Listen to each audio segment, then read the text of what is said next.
And I showed the clips of Prager saying those disgusting things on the Dave Rubin show. The Bible said, men, you are as happy with boys. I don't mean 8-year-olds, 15-year-olds. And you know what we're going to do? We are going to, together, report this video. And let's see if YouTube takes it down. And I showed the clip of Prager refusing to call animated child pornography evil. Would you use the word evil of animated child pornography? Because I certainly would. No, I would use evil only with behavior. I showed all these clips and I exposed Prager. Well, guess what happens? YouTube takes the video down. And I've dealt with this sort of thing before with YouTube, and it's just so unbelievably annoying. YouTube is too risky. It's too unstable.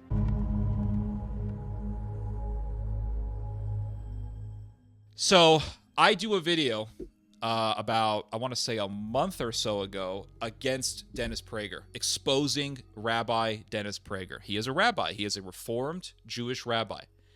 And he is also a very famous radio personality in the United States amongst conservatives. And back in 2017, Dennis Prager did an interview with the Dave Rubin Show, which is a huge YouTube channel that is dedicated to politics, the culture wars, and it has a right-wing bias in the channel, and it's about going against the woke left and the postmodern left, and it's part of that LA conservative crowd. You know, we love Sodom, but we hate the woke people, that type of thing.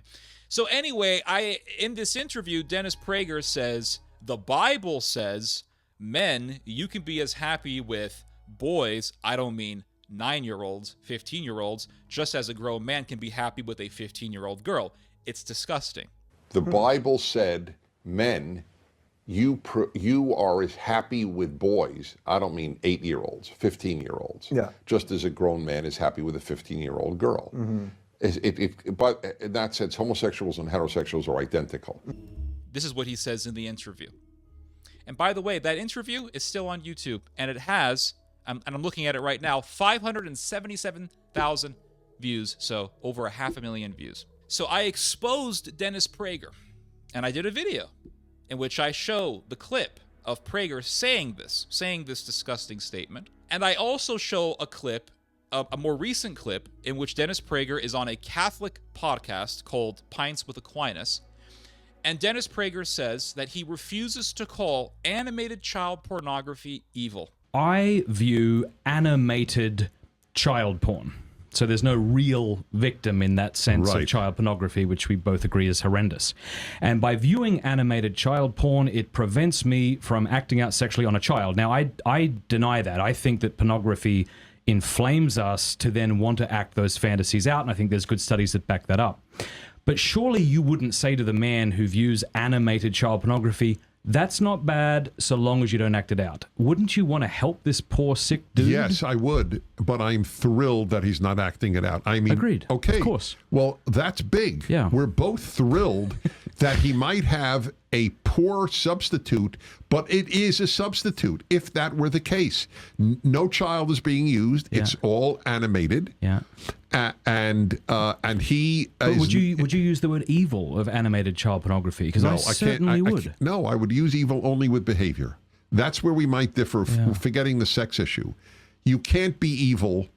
You didn't do evil if you thought evil. You did evil if I'm masturbating to animated pictures of pornography, I'm not doing something evil. That's correct. Yeah, I think that's despicable. Yeah. Really? Yes, of course. Who is being hurt? You have to have a victim. Oh, I'll tell you, there's at least two people being hurt.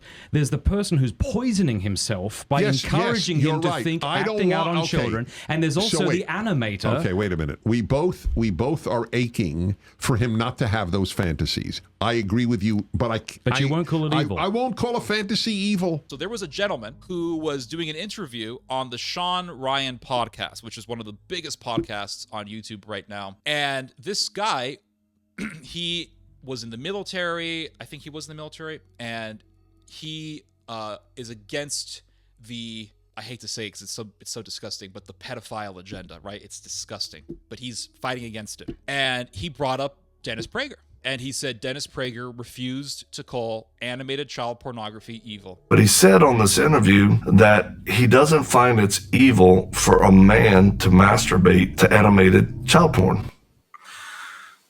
That's alarming. And he talked about how he exposed Prager, and he got a clip of Prager saying that, and he posted it onto a social media platform. I think it was on X. And the video got a lot of views. And then one day, this gentleman got a call. This is what he says on the Sean Ryan podcast. He recounts that he got a call from the CEO of Prager's organization. I think it's Prager University, which is a big, major YouTube channel. Tons of views, lots of subscribers, millions of subscribers. And he recounted on the Sean Ryan podcast that this CEO of Prager's organization told him, hey, what's your deal with us? Why are you putting up this clip of Prager saying these things? We're losing money. Yeah. So I got a call from his executive person. He didn't call you. His executive called. Oh, heck no. Of course. Yeah. No. And I said, look, there's two things you need to do. The hair on the back of my neck is standing up right now. Here's what's more alarming. His executive called you to what? Speak for him? Well, it was his CEO of the organization. And they said, and it was a female. And I'm like, wow, dude, you're just, because on the video I said, I'll debate you on this issue. Yeah. You're destroying our organization. I said, what does destroying or hurting, whatever the term was, your organization, what does that mean? And this is what she said. Our donations have dropped. Our organization is losing money. And he was trying to push this guy, I guess, to take the video down. Anyway, regardless, I showed the clips of this guy talking about his experience with Prager's CEO. And I showed the clips of Prager saying those disgusting things on the Dave Rubin show. And I showed the clip of Prager refusing to call animated child pornography evil. I showed all these clips. And I exposed Prager. Well, guess what happens? Just yesterday, YouTube, or a couple days ago, YouTube takes the video down. I get a message from YouTube saying, hey, we took your video down. Which video is it? Oh, it's this video, the one in which you're exposing Prager's disgusting agenda. So I disputed it. Of course, I get a response back. And I got a response, I want to say I got a response less than an hour after I disputed it. The video is about an hour or so long. So the fact that I got a response back so fairly quickly means that no one really reviewed the video. I get a response back from YouTube saying, well, our internal team looked at your dispute, and no, we have decided that you broke the rules. It's all automated, right? There's no human being looking at all these videos. It's just not happening. You report a video to YouTube, and some AI program looks at the video and says, yeah, it breaks TOS. Nope, that's right. There's no human agency in this. It's all just computers. It's all automation. So it's very indiscriminate, like Israel bombing Gaza. Very indiscriminate. I go onto the help center. I speak to somebody through the instant messaging function, and this person tells me the same thing. Well, no, you broke the rules. The video will remain gone. So I said, well, I request to speak to a human. And this employee writes back to me and says, you are speaking to a human. I said, well, I want to speak to someone who can resolve this issue. So eventually I get an email, and this person says, well, what's the issue? I explain to the person the whole story, and I get an email saying, nope, the video will remain gone. You broke the rules. But I didn't break any of the rules. And YouTube says to me, yeah, you did. You broke the rules of harassment. You harassed somebody, or you promoted harassment in your video. What? I didn't harass anybody. I was exposing Dennis Prager's perverted and abominable agenda. That's what I was doing. I wasn't harassing anyone. Dennis Prager is a public figure. He is open to criticism. He is not exempt from any criticism. I did not in no way promote harassment, did not encourage people to harass anybody. I simply did a video exposing Dennis Prager. That was it. And I have written YouTube so many times. I have spent, since Sunday, I have spent hours dealing with YouTube back and forth. And I even went on to YouTube's YouTube team Twitter page, where they respond pretty promptly to people's issues. And I said, hey, here's the issue. And YouTube, this Twitter page from YouTube wrote back to me. They said, okay, well, give us the URL. Went through the whole process, and they never wrote back to me. And I said, hey, what's the issue? And they finally wrote back to me, and they said, well, you broke the rules. I didn't break any rules. And they said, well, yeah, you did. Well, show me And I asked this to several, I asked this in several various conversations that I had with YouTube. I said, show me where I promoted or conducted harassment. Show me in my video. Give me the timestamp. And that's one thing that I wish YouTube would do. When they take a video down, I wish they would give you the timestamp or timestamps in which you broke a rule. I wish they could show you, hey, here's where you broke the rules. I wish they would do this because when you report a video to YouTube, they ask you for the timestamp. They say, give us the timestamp or the timestamps in which this video breaks TOS, the terms of service. So they should show the owner of the channel the timestamp in which he breaks the rule, in which he broke the rules. That's only fair. And several times I asked YouTube, show me where I broke the rules, show me where I did or promoted harassment. They said, we can't show that information to you. What? Yeah, we can't show that to you because it doesn't exist. There was no harassment. There was no promotion of harassment. It was just me exposing a political celebrity, just like somebody would do a video against Donald Trump or against whoever, Dave Rubin, Ben Shapiro, Piers Morgan, right? It was me doing a video against a public, famous political personality. That's it. No harassment, no bullying. But YouTube says that I was harassing people. Who was I harassing? And I've dealt with this sort of thing before with YouTube, and it's just so unbelievably annoying.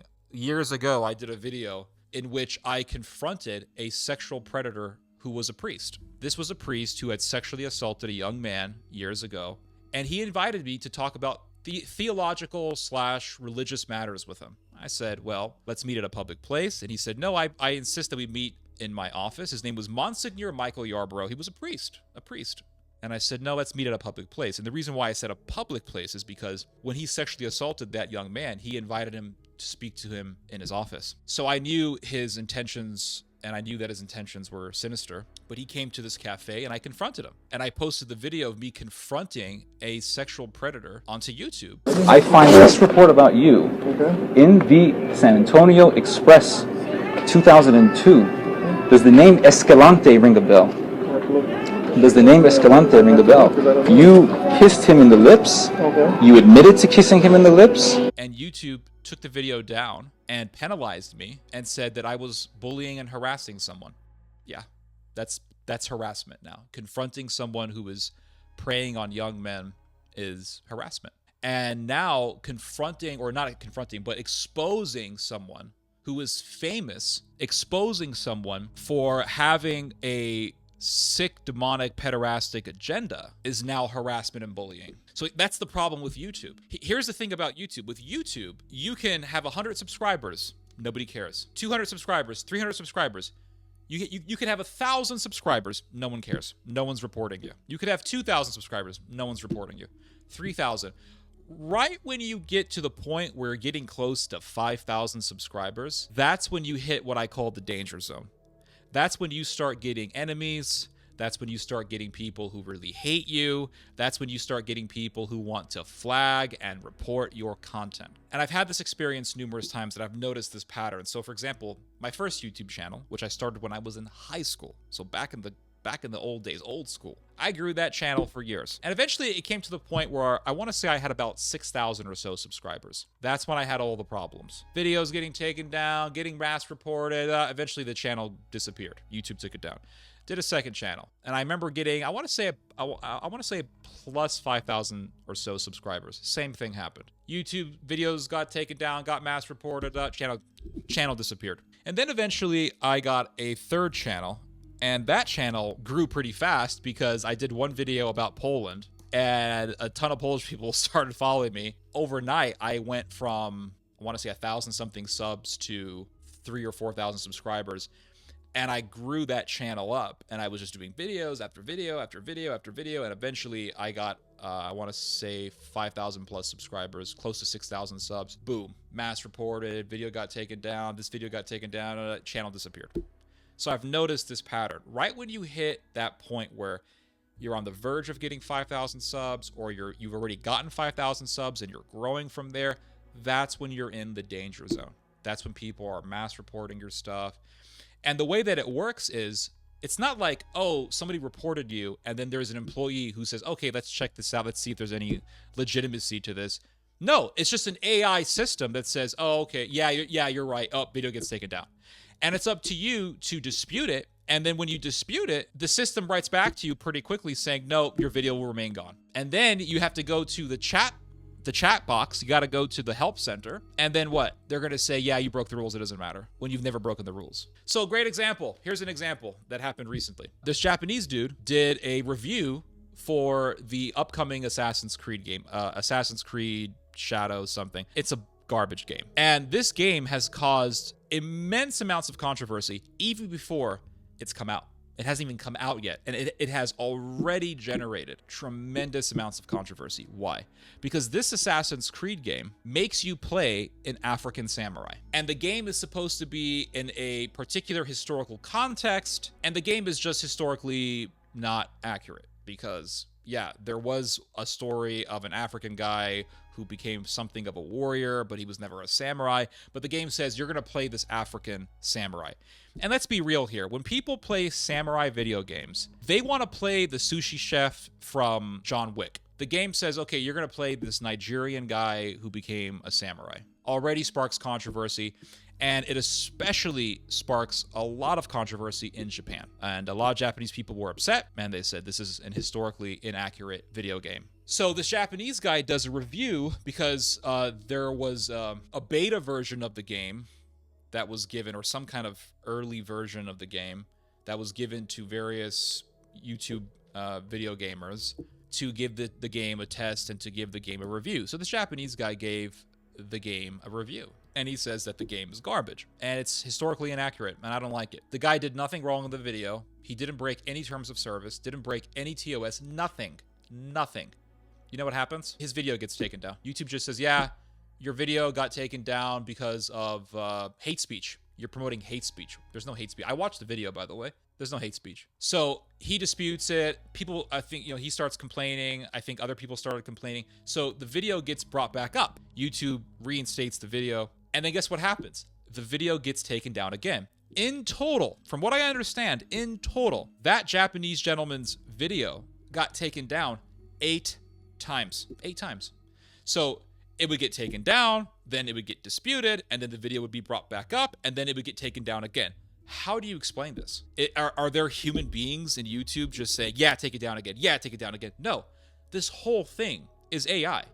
It's automated. And just like when Israel uses AI to find human beings to kill, this AI program is indiscriminate. It's indiscriminate. It doesn't care. So the video got taken down, it gets disputed, the video got brought back up, and then guess what happened? Someone flagged the video again. AI comes in, video gets taken down. And this happened over and over and over again. Now the video's back up. Last I checked, the video's back up because there was so much of an outcry. It's all automation. It's indiscriminate. And the thing is that you could do a video against anti-Semitism and the video will be taken down for hate speech because somebody reported it and then the AI program decided that, yeah, you're guilty of hate speech. When your video is literally against hate speech. This is not human agency. This is all AI indiscriminate targeting. And this is what I hate about YouTube. You could do a great video that has a great purpose, great intention, has great information, the video could have a noble cause being done, such as exposing someone for having a pederastic agenda, an agenda that targets minors, and the video will be taken down under the reason of bullying and harassment. You don't even know when your videos are going to be taken down. This is the problem. And the thing about YouTube is that you can work really hard on your channel, invest tons of time in it, make videos, make video after video, put a lot of work into it, follow the rules, and do great videos that are for noble causes, and your videos will be taken down for no reason because somebody flagged you and then AI decided that your video broke the rules when it didn't. I could say that a couple of years ago, YouTube was very professional in the sense that I could write them and they would say, yeah, let's take a look at it again. And then they would write back to me and say, yeah, apologies, the video will be brought back up. But for this last video that got removed, this last video of mine that got removed, there was none of that. It was just nope, nope, nope, nope, nope. What's going on? What's happening? So I get accused of harassment and bullying, right? But the video in which Prager is saying that the Bible says, men, you can be just as happy with 15-year-old boys, that video's still up. And let's take a look at it. And you know what we're going to do? We are going to, together, report this video. And let's see if YouTube takes it down. The Bible said, men, you are as happy with boys, I don't mean 8-year-olds, 15-year-olds, just as a grown man is happy with a 15-year-old girl. But in that sense, homosexuals and heterosexuals are identical. The Bible says, men, you can be happy with 15-year-old boys, just as you can be happy with a 15-year-old girl. Minors. Let's report it, right? I think this is pretty repulsive stuff. Report. Let's see if YouTube keeps this up. Because if I can be accused of harassment for exposing this video should at least be removed for this sickness that Prager is teaching here. But I doubt it. But they took down my video in which I exposed Prager's abominable pederastic agenda. And I want YouTube to put the video back up, but I doubt that they will. So here's what I'm thinking. Perhaps I should go onto Rumble. And I think what I'm going to do is I'm going to upload all of my videos onto Rumble. So I'll upload a video on here, and then I'll upload the same video on Rumble. And if I do a video that's a little bit risky, a little bit too controversial, I'll just put it up on Rumble, and then I'll tell you guys about it. That's the best I can do, because this is insane. You could do a video against anti-Semitism, and then your video will be taken down for hate speech. You can do a video exposing Dennis Prager's abominable agenda, and the video gets taken down for harassment. It's just YouTube is too risky. It's too unstable. You could be doing videos, great videos, and you don't even know if your videos are going to be taken down for no reason. This is what I hate about YouTube. It's a great place to get an audience. It's a great place because there's so many billions of people on YouTube, and YouTube is such a diverse audience that if you have a very niche topic like this channel does, YouTube is your ideal place because of the diversity of the audience. But the problem with YouTube is that it has this indiscriminate automated system in which it will take people's videos down for no reason, for no good damn reason. And it's annoying and it's frustrating. And I've had to deal with this too many times. And I'm thinking about eventually going on to Rumble. And if this continues on, I think I should just go on to Rumble, because I hate the feeling of working really hard on a video only to have that video taken down for no good reason. So anyway, you guys just heard some theology. God bless.